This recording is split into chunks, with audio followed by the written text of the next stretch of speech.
तो आज हम कर रहे हैं chapter admission of A partner के फुल फ्लेज क्वेश्चंस। अब तक आपने जो क्वेश्चंस किए एडमिशन के वो देखो कौन कौन से किए आपने। एक तो रेशो के कर लिए, ठीक है। एक आपने कर लिया ट्रीटमेंट ऑफ गुडविल कर लिया। तो अब फुल फ्लेज क्वेश्चन है जो कि 8 मार्क्स के आएंगे, ठीक है। और ये जो रेशो और ट्रीटमेंट, इन दोनों की जरूरत भी उन फुल फ्लेज क्वेश्चन में होगी ही होगी, ठीक है। तो अब फुल फ्लेज क्वेश्चन देखो कैसे करना है। उन क्वेश्चन जो फुल फ्लेज क्वेश्चन होंगे उसके अंदर आपको क्वेश्चन में गिवन क्या होगा। आपको एक बैलेंस शीट गिवन होगी और फिर एडजस्टमेंट्स गिवन होंगी। 1 2 3 कितनी भी एडजस्टमेंट्स हो सकती है, ठीक है। ये बैलेंस शीट किसकी होगी? ए एंड बी की, यानी कि ओल्ड पार्टनर की। आपको ओल्ड पार्टनर की बैलेंस शीट गिवन होगी और एडजस्टमेंट्स गिवन होंगी। बनाना क्या है आपको? देखो बनाना क्या होता है आपको, जब सॉल्यूशन करोगे तो आपको एक तो बनाना है रीवैल्यूएशन अकाउंट, एक बनाना है आपको कैपिटल अकाउंट,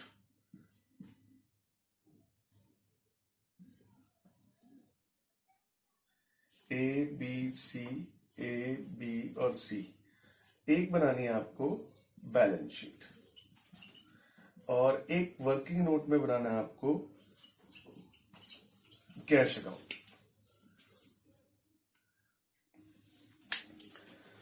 तो ये सब चीजें आपको सॉल्यूशन में बनानी है। मतलब ये देखो क्वेश्चन होगा आपके पास और ये सॉल्यूशन में 4 चीजें क्या क्या?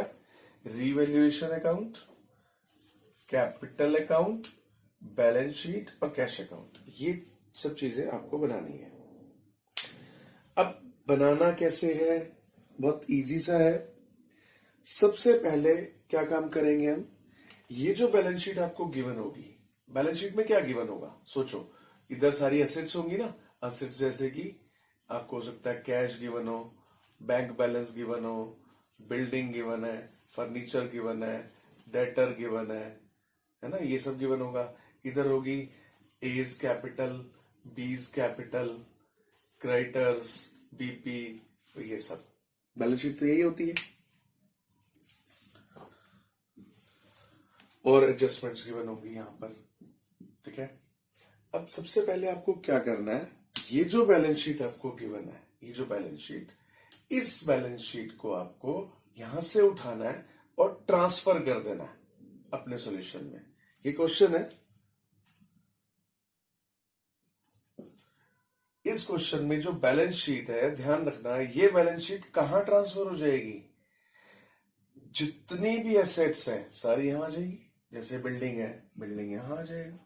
जैसे फर्नीचर है, फर्नीचर यहां आ जाएगा। डेटर है, डेटर भी यहां बैलेंस शीट में आ जाएगा। कैश बैंक है, देखो वरना है तो ये भी एसेट्स ही, लेकिन कैश बैंक को एसेट में मत डालना, क्योंकि कैश बैंक का हम अलग से घर बना रहे हैं कैश, तो अपने घर में क्या लिखकर बैलेंस बीडी, कैश यहां पे आ जाएगा। और बैंक भी क्योंकि इसी का भाई है, बैंक भी यहां पर। पूरी एसेट साइड आपने खाली कर दी। क्या किया फिर से देख लो, सारी एसेट्स उठाओ और यहां पे डाल दो। कैश बैंक भी एसेट्स है हालांकि, लेकिन वो एसेट्स में मत डालना, वो यहां डाल देना। ठीक, एसेट साइड खत्म हो गई। अब आ जाते हैं हम लायबिलिटी साइड में। लायबिलिटी साइड में आपको क्या क्या गिवन है? कैपिटल गिवन होगी, तो कैपिटल में आ जाएगी बैलेंस बीडी करके यहां। ध्यान रखना यहाँ ए और बी की कैपिटल होगी, सी की नहीं होगी। क्यों?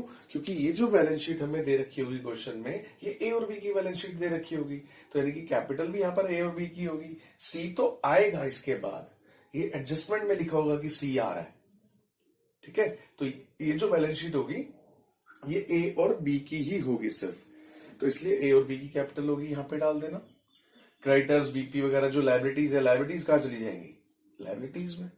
क्रेडिटर्स यहां चले गए, ठीक है, बीपी यहां आ गया, और भी लायबिलिटी होगी तो यहां जाएगी। तो देखो हमने क्या किया, इस पूरी बैलेंस शीट को मैंने उठाया और सिंगल इफेक्ट कहां कहां आना था वहां वहां उसे ट्रांसफर कर दिया। ये आपका पहला स्टेप। देखो जब इस बैलेंस शीट को ट्रांसफर करोगे तो रिवैल्यूएशन का कोई काम नहीं है। इस बैलेंस शीट को ट्रांसफर करने में रिवैल्यूएशन में कुछ भी नहीं आएगा, ठीक है। बैलेंस शीट सिर्फ इसमें इसमें और इसमें जाएगी। अब जब आप, अच्छा इसके अंदर कुछ चीजें मैं और बता दूं जो थोड़ी सी डिफरेंट है। कभी कभी हो सकता है आपको बैलेंस शीट में यहां पर रिजर्व दे रखा हो, जिसे हम जनरल रिजर्व या रिजर्व फंड बोलते हैं, ये दे रखा हो, तो ये कहां जाएगा? देखो एज कैपिटल, बीज कैपिटल अपनी जगह पे गई, क्रेडिटर्स बीपी वगैरह यहां आ गए, ये जनरल रिजर्व फंड कहां जाएगा? ध्यान रखना ये जो जनरल रिजर्व और रिजर्व फंड वगैरह ये किसकी होता क्या, पहले ये सुन लो। जनरल रिजर्व का मतलब होता है कुछ प्रॉफिट जो बचा बचा के रख लेते हैं ए और बी। जैसे जो भी प्रॉफिट होता है, कभी कई सालों से बिजनेस कर रहे हैं तो जो भी प्रॉफिट हुआ होगा इनको कभी, तो इन्होंने कुछ प्रॉफिट बचा के रख लिया होगा कि जो बुरे वक्त में काम आएगा रिजर्व में। ठीक है, तो वो रिजर्व अगर आज इन्होंने नहीं बांटा तो कल को सी भी पार्टनर बन जाएगा। अगर हमने रिजर्व को बैलेंस शीट में पड़े रहने दिया तो कल को इस रिजर्व में जो कि ए और बी की मेहनत थी, ए और बी ने बचा बचा के साइड में रखा हुआ था कि बुरे वक्त में काम आएगा, अगर इन्होंने आपस में आज नहीं बांटा तो सी भी आके इससे हिस्सेदार बन जाएगा। तो ये तो ठीक नहीं है, क्योंकि ये तो पिछला प्रॉफिट है और पिछला प्रॉफिट तो ए और बी का है। तो इसलिए सही क्या रहेगा कि ये जो रिजर्व और रिजर्व फंड है, ये क्योंकि ए और बी का है, ए और बी से बिलोंग करता है, तो इसलिए ए और बी से आपस में बांट लेंगे। अब किस तरह बांटेंगे, डेबिट में या क्रेडिट में? अब क्योंकि जनरल रिजर्व प्रॉफिट होता है, प्रॉफिट का हिस्सा है, तो ये ए और बी की कैपिटल इससे बढ़नी चाहिए। ध्यान रखना कैपिटल इधर बढ़ती है इधर घटती है। तो अगर क्वेश्चन में जनरल रिजर्व या रिजर्व फंड करके कुछ लिखा है, या अगर पी एंड एल लिखा है, पी एंड एल कई बार ये लिख देते कि पी एंड एल, यानी कि पी एंड एल का मतलब वही प्रॉफिट बचा बचा के रखा हुआ है, तो ये सब चीजें ए और बी में, ध्यान रखना सिर्फ ए और बी में बढ़ जाएंगी, क्योंकि इसमें सी का कोई लेना देना नहीं है। आगे समझ में? तो यहां पे क्या क्या लिखा हो सकता है मैं फिर से बता देता हूं। General reserve, reserve fund, profit and loss account. ठीक है, तो ये जब भी लिखा हो डिस्ट्रीब्यूट कर देना ए और बी में। अच्छा हाँ, यही पी एंड एल, ये अगर इस तरफ लिखा हो, इस तरफ पी एंड एल, तो वो क्या होता है, ध्यान रखना, इधर पी एंड एल है तो वो प्रॉफिट को डिनोट करता है ना? तो प्रॉफिट तो ए और बी को से, प्रॉफिट से तो ए और बी कैपिटल बढ़ जाएगी। अगर पी एंड एल इस तरफ लिखा है, एसेट साइड की तरफ, बाकी एसेट्स तो आपने बांट दी, हर जगह चली गई अपनी अपनी जगह पर। ये पी एंड एल कहा जाएगा, ये पी एंड एल का मतलब लॉस है, तो ये लॉस ए और बी की कैपिटल को डेबिट करेगा, क्योंकि लॉस से कैपिटल घटती है। तो यहां लिखेंगे टू पी एंड एल और यहां बांट लेंगे। समझ में आ गया यहाँ पे फंडा कि अगर प्रॉफिट्स पड़े हैं, चाहे वो जनरल रिजर्व की फॉर्म में हो, रिजर्व फंड की फॉर्म में हो, पी एंड एल की फॉर्म में हो, प्रॉफिट है तो भी ए और बी आपस में बांटेंगे, उनकी कैपिटल बढ़ जाएगी। अगर पी एंड एल इधर पड़ा है, पी एंड एल के लॉस और भी कोई पड़ा है, जैसे पी एंड एल एक लॉस है, इधर लिखने का मतलब जैसे इधर वाला पी एंड एल लॉस को डिनोट करता है, ऐसे कई बार लिखा होता है एडवर्टीजमेंट सस्पेंस अकाउंट, ये भी लॉस ही है एक तरह का, तो ये भी यहीं बढ़ जाएगा, ये भी यहीं बढ़ जाएगा टू एडवर्टीजमेंट सस्पेंस अकाउंट। किस में बटेगा? अगर यहां पे ये लिखा है एडवर्टीजमेंट सस्पेंस अकाउंट, तो वो भी तो ए और बी का ही है ना लॉस, क्योंकि बैलेंस शीट ही ए और बी की है, इसलिए ए और बी में ही बटेगा, मतलब उनकी कैपिटल कम कर देंगे हम। तो इस पूरे का जो मैंने अभी बताया आपको समझ में आ गया होगा कि अगर प्रॉफिट्स पड़े हैं पुराने तो ए और बी के हैं, ए और बी कैपिटल में बटेंगे। प्रॉफिट्स पड़े हैं तो ए और बी में, अगर लॉसेस पड़े हैं तो भी ए और बी में ही बटेंगे। ठीक है, लॉस से उनकी कैपिटल कम होगी, प्रॉफिट से उनकी कैपिटल बढ़ेगी। तो इस तरह से आपने इस पूरी बैलेंस शीट को इन तीनों में खाली कर दिया। यहां तक आपको बात समझ में आ गई? अभी हमने एडजस्टमेंट नहीं उठाई है, ध्यान रखना। अब आप कहोगे फिर ये रिवैल्यूएशन अकाउंट क्यों बना रहे? जब एडजस्टमेंट उठाएंगे ना तो उसका इफेक्ट रिवैल्यूएशन अकाउंट में पड़ेगा। इस बैलेंस शीट को जब भी आप ट्रांसफर करोगे तो रिवैल्यूएशन से कोई मतलब नहीं है। अभी मैंने बताया ना, बैलेंस शीट 3 जगहों पर जाएगी, या तो कैपिटल में चली गई, या फिर यहां से बैलेंस शीट की चीजें बैलेंस शीट में चली गई, या फिर बैलेंस शीट की चीजें कैश अकाउंट में चली गई। कैश में भी और कुछ नहीं जाने वाला, सिर्फ जो ओपनिंग कैश है या बैंक है वही जाएगा बस। तो ये एक पार्ट, एक पड़ाव खत्म हो गया आपके क्वेश्चन का। समझ लो आधा क्वेश्चन खत्म हो गया आपका, और कितना इजी काम था देखो, बिल्कुल बेसिक चीजें। अब हम आते हैं एडजस्टमेंट्स पर। एडजस्टमेंट तो अब जो करोगे आप, उसमें सिर्फ और सिर्फ एक बात ध्यान रखनी है, जो भी एडजस्टमेंट हम करेंगे उन सब का डबल इफेक्ट होगा।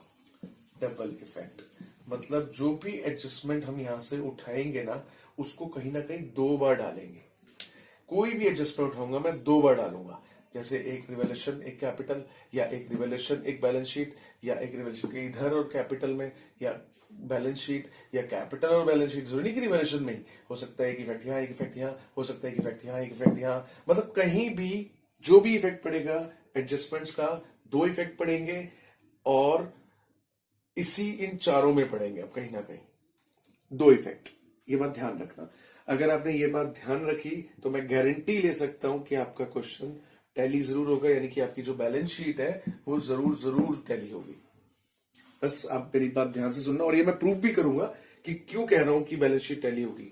एक बात ध्यान रखना, अगर स्कूल्स में या कई जगह ट्यूशंस में कैसे कराया जाता है, वो कहते हैं जी पहले रिवैल्यूएशन बना लो, और जब रिवैल्यूएशन पूरा मैच हो जाए तो कैपिटल अकाउंट बनाना, और जब कैपिटल पूरा आंसर आ जाए तो बैलेंस शीट बनाना, फिर बैलेंस शीट मैच हो जाएगी फिर कैश अकाउंट बनाना। मेरे तरीके से ऐसा नहीं है, जो मैं आपको बता रहा हूं उसके अंदर हम ये चारों के चारों इकट्ठे ओपन करते हैं एक साथ। ऐसा नहीं है कि पहले मैं रिवॉल्यूशन बनाऊंगा, जब तक इसका आंसर नहीं आएगा तब तक इसी पे अटका रहूंगा, ऐसा नहीं है। हम इस तरीके से नहीं चलते, ठीक है। तो ये तरीका मैं क्यों आपको फॉलो करने को कह रहा हूं, क्योंकि मैंने क्या कहा आपको, मैं गारंटी दे सकता हूं कि आपके इस मेथड से बैलेंस शीट जरूर जरूर टैली होगी। वो कैसे गारंटी दे सकता हूं मैं, वो भी मैं अभी आपको प्रूव करके बताऊंगा। और अगर इस तरीके से करोगे तो आपका टाइम भी जितना नॉर्मली खर्च होता है इसे क्वेश्चन को करने में, उससे 1/3 टाइम खर्च करोगे आप, मतलब बहुत कम टाइम में आपका क्वेश्चन कंप्लीट हो जाएगा। तो चलो ये सब बातें मैं अभी क्वेश्चन करने के बाद आपको प्रूव करूंगा कि क्यों ऐसा बोल रहा था। फिलहाल मैंने ये आपको बैलेंस शीट ट्रांसफर करनी सिखा दी है कि बैलेंस शीट जब आप ट्रांसफर करोगे तो इसमें इसमें या इसमें करोगे। पूरी बैलेंस शीट, ये साइड हो चाहे ये साइड हो, आपने इसमें ट्रांसफर कर दी। अब आती है एडजस्टमेंट्स की बारी, और एडजस्टमेंट के बारे में मैंने बताया डबल इफेक्ट लोगे, जहां भी आएगी एडजस्टमेंट्स 2 बार आएंगी। अब एडजस्टमेंट में ऐसा लिखा क्या होगा, बहुत इजी लिखा होगा। पता क्या लिखेंगे कि बिल्डिंग डेप्रिशिएट हो गई 20,000 से। लो, ये लिखा होगा कि बिल्डिंग डेप्रिशिएट हो गई 20,000 से। अब क्या करोगे इसका डबल इफेक्ट, सोचो। डबल इफेक्ट लेना है मुझे इसका, मैं कैसे लूंगा कि बिल्डिंग 20,000 रुपए से डेप्रिशिएट हो गई। एक तो देखो डबल इफेक्ट सोचो, बिल्डिंग डेप्रिशिएशन का मतलब बिल्डिंग कम हो गई, यानी कि तो बिल्डिंग की वैल्यू कम हो गई, और ये हमारे लिए लॉस है प्रॉफिट है, लॉस है, डेप्रिसिएशन होना तो लॉस है। तो यानी कि एक बार तो मैं बिल्डिंग में यहां जो भी अमाउंट होगा उसमें 20,000 माइनस कर दूंगा। पहला इफेक्ट, मैंने एक एडजस्टमेंट पढ़ी, इसका 2 इफेक्ट ले लिया, तब अगली एडजस्टमेंट पे जाना, ध्यान रखना। बिल्डिंग डेप्रिशिएट हो गई 20,000 से, एक तो बिल्डिंग में कम हो गया 20,000, ये एडजस्टमेंट खत्म हो गई नहीं, मैंने कहा था ना 2 इफेक्ट, एक तो बिल्डिंग 20,000 से कम हो गई, और दूसरा इफेक्ट ये मेरे लिए, मेरे बिजनेस के लिए, यानी कि ए और बी के बिजनेस के लिए ये लॉस है। तो क्या करेंगे, ये 20,000 लॉस है, रिवॉल्यूशन अकाउंट में 20,000 इधर दिखाएंगे टू बिल्डिंग करके। डबल इफेक्ट हो गया। देखो एक बार बिल्डिंग मैंने यहां पे दिखा दी, लॉस है। लॉस यहां क्यों है, ध्यान रखना, सारे लॉसेस इस तरफ दिखाऊंगा मैं, और सारे के सारे प्रॉफिट जो होने वाले हैं वो इधर दिखाते हैं। रिवॉल्यूशन का दूसरा नाम P&L एडजस्टमेंट अकाउंट भी होता है, यानी कि ये बिल्कुल P&L की नेचर का है। अगर इन एडजस्टमेंट में आपको दिख रहा है कहीं लॉस हुआ है तो इधर दिखाना, लॉस या खर्चा इधर, और अगर इन एडजस्टमेंट में आपको कोई प्रॉफिट दिखता है तो प्रॉफिट को दिखाना इधर, ठीक है। तो ये रिवॉल्यूशन अकाउंट एक तरह का P&L अकाउंट है। चलो वापिस आ जाते हैं। तो डबल इफेक्ट समझ में आ गया आपको, जैसे इसमें लिखा था कि बिल्डिंग डेप्रिशिएट हो गई, कि बिल्डिंग डेप्रिशिएट हो गई 20,000 से, तो एक बार तो मैंने यहां माइनस कर दिया, एक बार यहां कर दिया। ऐसे ही इन्होंने कहा फर्नीचर डेप्रिशिएट हो गया, फर्नीचर माइनस कर दो, यहां पर लॉस दिखा दो। ऐसे ही कहते हैं कि कोई प्लांट था हमारे पास, वो एप्रिशिएट हो गया। चलो ये मान लिया फर्नीचर, यहां पे मैं मान लेता हूं, यहां पे लिखा है फर्नीचर एप्रिशिएट हो गया, एप्रिशिएट 5,000 रुपए से। क्या करूंगा अब मैं, फर्नीचर बढ़ गया ना, तो फर्नीचर की जो भी वैल्यू यहां होगी उसमें 5,000 प्लस करूंगा, बढ़ गया ना, क्योंकि बढ़ गया ना, क्योंकि 5,000 यहां बढ़ गया और बढ़ गया तो इधर दिखाऊंगा। अभी मैंने क्या बताया, सारे लॉस इधर और सारे प्रॉफिट इस तरफ, तो 5,000 यहां लिखेंगे बाय फर्नीचर। तो देखो ये भी डबल इफेक्ट हो गया, ये एडजस्टमेंट मैंने उठाया, इसका भी तो डबल इफेक्ट ही लिया कि एक बार प्रॉफिट और एक बार यहां प्लस हो गया। तो ऐसी जितनी मर्जी ये दो है, दो क्या दो 20 अगर एडजस्टमेंट होगी ना, तो 20 के ही डबल इफेक्ट ऐसे चलेंगे। ठीक है, जैसे एक और एडजस्टमेंट लेते हैं, ये कहते हैं जी प्रोविजन फॉर बैड डेट 3,000 रुपए बनाना है, प्रोविजन फॉर बैड डेट बनाना है 3,000 रुपए। तो प्रोविजन फॉर बैड डेट तो ये तो लॉस है हमारे लिए, है ना, बैड डेट होने वाली है फ्यूचर में, तो 3,000 रुपए तो लॉस है। तो प्रोविजन फॉर बैड डेट बनाने से क्या होता है, तो हमारे डेटर कम हो जाएंगे, तो डेटर यहां जितने में भी लिखे होंगे उसमें 3,000 कम कर देना, और ये लॉस है क्योंकि, तो इस तरफ क्या लिखकर, to provision for bad debt. तो देख रहे हो आप, जितनी भी मैं एडजस्टमेंट उठा रहा हूं, हर एक एडजस्टमेंट का मैं डबल इफेक्ट ले रहा हूं, हर एक एडजस्टमेंट का डबल इफेक्ट मत भूलना, आपका क्वेश्चन 100% टैली होगा। अच्छा, और एडजस्टमेंट अलग टाइप की थोड़ी सी मैं बताता हूं, और क्या लिखी होगी, इसमें लिखा होगा सी आ रहा है, सी नया पार्टनर, वो यहां लिखा होगा, तुम कहोगे अब तक तो सब ए और बी का ही चल रहा है, देखो यहां लिखा होगा सी आ रहा है, और सी कैपिटल ले आया 1,00,000, और सी गुडविल ले आया 20,000, क्या करोगे, तो सी की एंट्री इन्होंने लिखी कि सी कैपिटल ले आया 1,00,000, सी गुडविल लाया 20,000, एक एक करके एडजस्टमेंट करते हैं। पहले सी कैपिटल लाया 1,00,000, मैंने कहा हर एक एडजस्टमेंट का डबल इफेक्ट होगा, तो सी कैपिटल लाया 1,00,000, इसका भी डबल इफेक्ट होगा, सी 1,00,000 कैपिटल लाया, डबल इफेक्ट सोचो, सी कैपिटल लाएगा तो एक तो सी की कैपिटल बढ़ेगी, कैपिटल इधर बढ़ती है, सी की कैपिटल यहां बढ़ जानी चाहिए 1,00,000, क्योंकि सी कैपिटल लेकर आया 1,00,000, क्या लिखेंगे, बाय कैश 1,00,000 ले आया। अब दूसरा इफेक्ट सोचो कहां आएगा, अगर सी 1,00,000 कैपिटल लेकर आया है, तो एक तो सी की कैपिटल बन गई, ऊपर से लेकर आया तो कैश नहीं बढ़ गया आपका, देखो कैश इधर डेबिट में बढ़ता है, क्रेडिट में घटता है ना, तो यहां पे लिखेंगे टू सीज कैपिटल 1,00,000।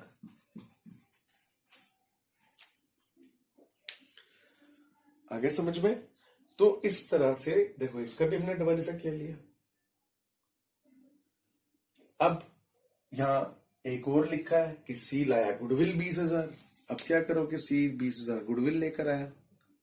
अब आप सोचो, ट्रीटमेंट गुडविल में आपने क्वेश्चन किया है, जब सी गुडविल लाता था तो उसकी गुडविल क्या करते थे, ए और बी खा जाते थे ना सैक्रिफाइसिंग रेशो में, यानी कि सी 20,000 जो गुडविल लाया है वो कहां कहां आएगी, एक बार तो ए और बी खा जाएंगे सी की गुडविल, क्या लिखेंगे, देखो बाय प्रीमियम फॉर गुडविल, इसकी गुडविल ए और बी आपस में बांट लेंगे।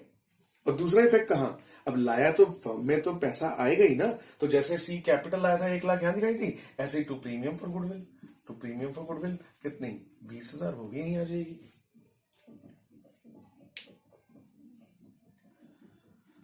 ठीक है, तो देखो इसका सी का पैसे लाने का भी हमने डबल इफेक्ट कर दिया। तो इस तरह से मैंने बताया जितने भी एडजस्टमेंट है बिल्कुल कॉमन सेंस यूज करनी है। अभी मैं आपको कोई क्वेश्चन नहीं करा रहा हूं, अभी तो मैं बता रहा हूं हमने क्वेश्चन करना कैसे है। ठीक है, तो जितनी भी एडजस्टमेंट है बस ये ध्यान रखना है, पहली बात जितनी बैलेंस शीट है, बैलेंस शीट का सिंगल इफेक्ट होगा। बैलेंस शीट के आप कोई भी आइटम उठाओगे, मैंने आपको ट्रांसफर करना बता दिया है, बैलेंस शीट की कहीं भी जो भी आइटम डालोगे सिंगल इफेक्ट। कैश उठाओगे सिंगल एक ही जगह, बैंक उठाओगे सिंगल एक ही जगह, बिल्डिंग उठाओगे एसेट में एक ही बार, फर्नीचर एक ही बार, डेटर एक ही बार, P&L लॉस वाला इधर बट गया एक ही बार, एडवर्टीजमेंट लॉस वाला इधर बट गया एक ही बार, ए और बी की कैपिटल एक एक बार, रिजर्व बट गया एक ही बार, क्रेडिटर्स यहां आ गए एक ही बार, बिल्स पेबल एक ही बार। देखो इन सबका सिंगल इफेक्ट, इन सबका डबल इफेक्ट। बिल्डिंग डेपोजिट हो गई 20,000 से, एक 20,000 यहां माइनस बिल्डिंग में, और एक बार बिल्डिंग यहां 20,000। फर्नीचर एप्रिशिएट हो गया, बढ़ गया 5,000 से, तो यहां प्लस हो गया, फर्नीचर वैल्यू बढ़ गई ना, और एक बार ये प्रॉफिट में आ गया रिवोल्यूशन में। ऐसी provision for bad date, loss है, डेटर घटते हैं, एक बार यहां घट गए, एक बार यहां लॉस में आ गए। कैपिटल सी कैपिटल लेकर आया 1,00,000, एक तो सी की कैपिटल बन गई, एक तरफ कैश बढ़ गया। गुडविल भी लेकर आया सी 20,000, एक तरफ इसकी गुडविल ए और बी खा गए और कैश आ गया गुडविल का। फर्म के अंदर तो कैश आया ही है ना, वो अलग बात है, वो कैश ए और बी में बट गया, लेकिन कैश आ गया और ए और बी ने अपने पे बांट ली सी कैपिटल। तो देखो हर एक एडजस्टमेंट का डबल इफेक्ट हो रहा है। बस खत्म क्वेश्चन। इसके बाद क्या करोगे आप, इसको टैली करोगे। सिंपल सी बात है, ये तो P and L adjustment account है, या तो प्रॉफिट निकलेगा या लॉस निकलेगा। जैसे इधर 23,000 है ना, इधर भी 23,000 आ गया, ये 18,000 आ गया। लॉस निकला तो ए और बी में बटेगा। ए और बी में क्यों, सी में क्यों नहीं? क्योंकि मैंने क्या बताया कि सी के आने से पहले ये सारा काम कर रहे हैं ए और बी। ए और बी सी के आने से पहले देख रहे हैं कि अगर उनकी एसेट बढ़ गई है तो उसका फायदा सिर्फ ए और बी लेंगे।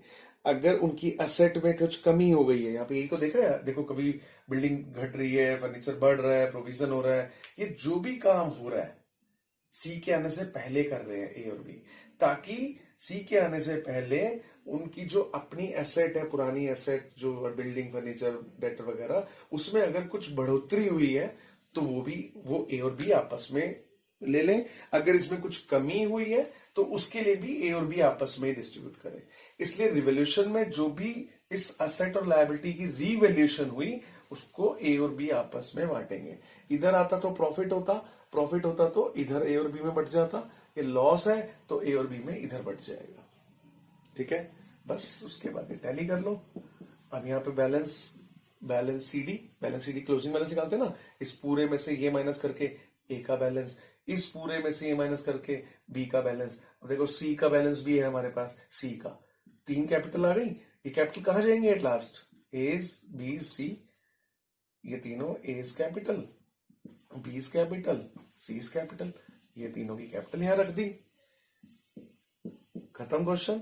ये कैश का जो भी टोटल बनेगा वो वापस बैलेंस शीट में ले आना, क्योंकि एट लास्ट कैश आता तो बैलेंस शीट में ही है ना। तो बस हमने फिर ये अलग क्यों बनाया, ताकि ये सारा कुछ प्लस प्लस करने के बाद फिर कैश को हम अपनी बैलेंस शीट में ले आए यहां पर, और इसको टैली कर देंगे। दोनों तरफ का टोटल करोगे, मैच होगा ही होगा। तो ये था क्वेश्चन नहीं है, क्वेश्चन का फॉर्मेट है। तो एक फॉर्मेट के बाद अब मैं आपको क्वेश्चन कराता हूं, देखो कैसे होगा।